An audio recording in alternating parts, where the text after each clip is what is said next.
একটি ঘর শুধু কাজ করার জন্য, মানুষের পাশে থাকার জন্য, গণতন্ত্রের স্বরূপ রক্ষার জন্য, অথচ সেই ঘরটাই নেই রায়গঞ্জ পঞ্চায়েত সমিতিতে বিরোধী দলের সদস্যদের জন্য।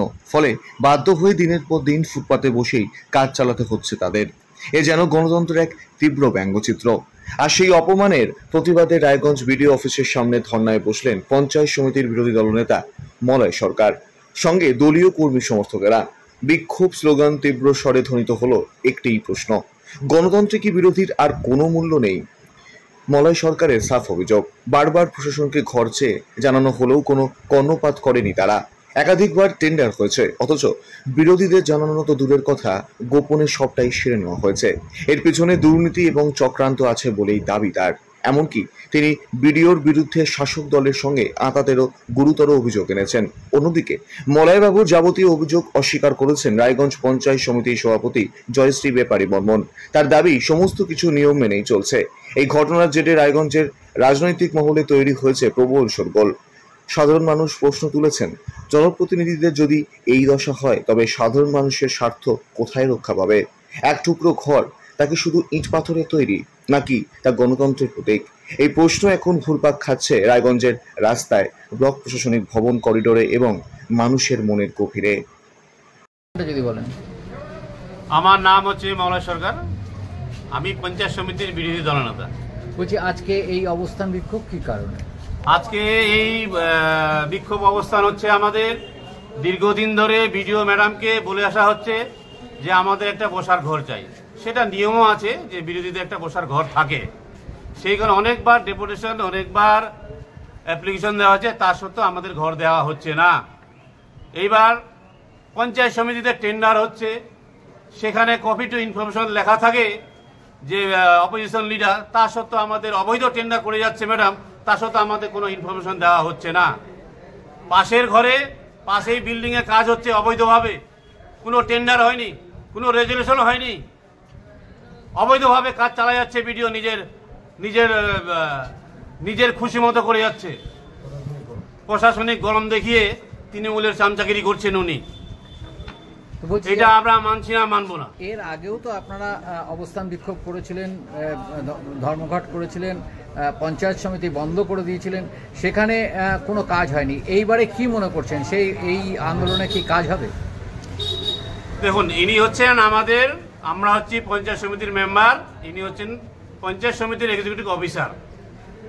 আজকে উনি যেভাবে করছেন, একটা অপদার্থ যেভাবে কাজ করছে, সেভাবে আমাদেরকে অপদার্থের মতন কাজ করাচ্ছেন উনি। কারণ উনি এক্সিকিউটিভ অফিসার, আমাদেরকে বঞ্চিত করতে পারে না। আমরা হচ্ছি জনগণের প্রতিনিধি, জনগণ আমাদের ভোট দিয়ে জিতাইছে। আমরা বাড়িতে বসে মেম্বার হয়নি, তৃণমূলের মতো ছাপ্পা দিয়ে হয়নি। আজকে অবৈধভাবে বিডিও টেন্ডার করে যাচ্ছে নিজের খুশি মতো, তৃণমূলের চামচাগিরি করছেন উনি, নিজের খুশি মতো অনেক টাকা তছরুপ করছেন উনি, অবৈধভাবে টেন্ডার করছেন উনি।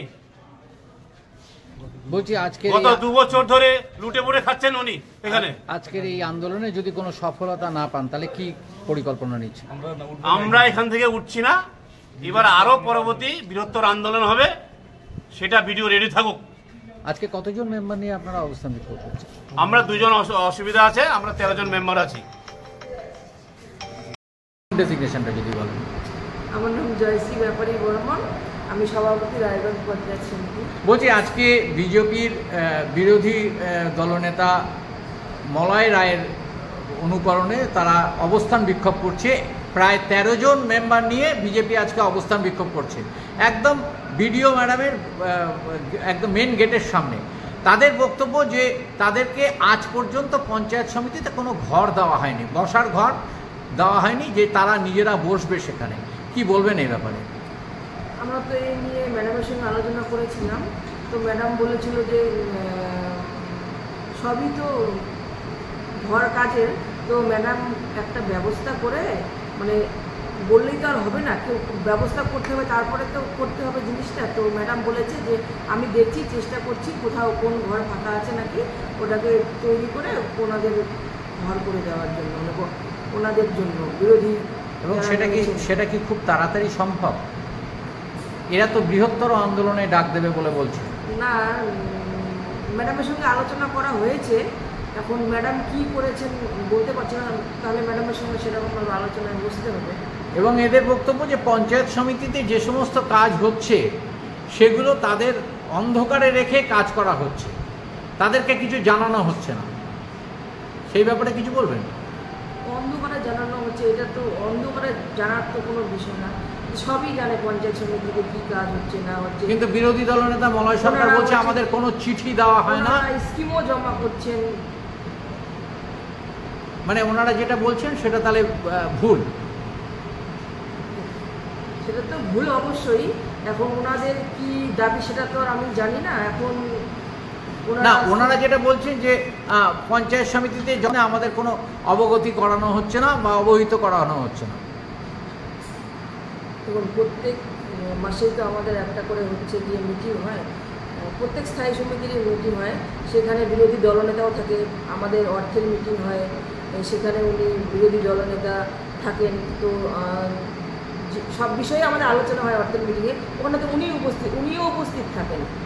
তো আমরা এখানে অন্ধকারে ওনাকে কোথায় রাখলাম যে এই টেন্ডার এই বিষয়ে, মানে অর্থের মিটিং মানে সব বিষয়ে আলোচনা হবে, সেই মিটিংয়ে তো উনিও উপস্থিত থাকেন।